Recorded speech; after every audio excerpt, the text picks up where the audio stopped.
د جمهوریت په سقوط کې د امریکا غوښنه ونډه افشا شوه. پخوانی لوی درستیز وایي غوښتل مو چې پوځي حکومت اعلان کړو، خو امریکا ورسره مخالفت وکړ. دا چې نورې څه ویلي جزئیات هم دې ویډیو کې وګورئ او چینل سبسکرایب کړئ.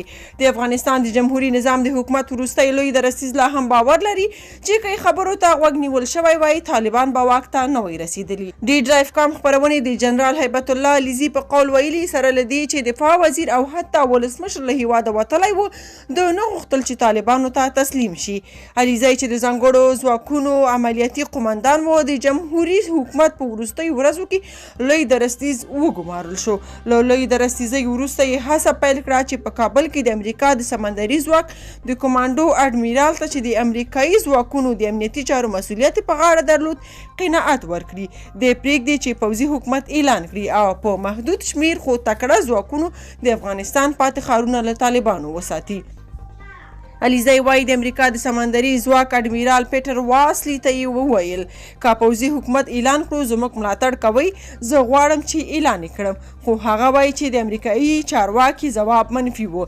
علیزی د افغانستان د ولسواک حکومت د سقوط ورځ د 2021 کال د اپریل 14 بولي چې د امریکا ولسمشر جو بایډن د خپلو پوځیانو د ایستلو اعلان وکړ.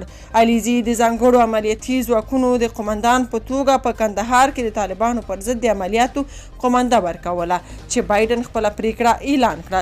جنرال علیزی وایي فکر یې نه کاوه چې نړیوال ځواکونه به په دې ډول دوی ته شا اړوي. دی وایي چې په کندهار، هلمند، کندوز او ننګرهار کې ځواکونو د طالبانو پر وړاندې په جګړه کې ډیر پرمختګونه وکړل، خو د امریکا هوایي ځواک یې ملاتړ کاوه. دی وایي هیله یې لرله چې په همدې ډول به طالبان له نورو سیمو هم شاته کړي، خو ناببره امریکا د ځواکونو د ایستلو پریکړه وکړه او ورسره یو ځای پر افغان ځواکونو هر ډول مرسته ودروله. اوس له هغه مهاله 10 میاشتې وروسته جنرال علیزي د میرلند په لمنه کې اوسي، خو لا هم له خپل هدفه یعنې طالبانو له ځپلو تیر شوی نه دی. د کرۍ ورځ له پخوانیو افغان جنرالانو او سیاستوالو سره په دې موضوع په خبرو تیروي چې یوه ورځ به نوی حکومت جوړوي.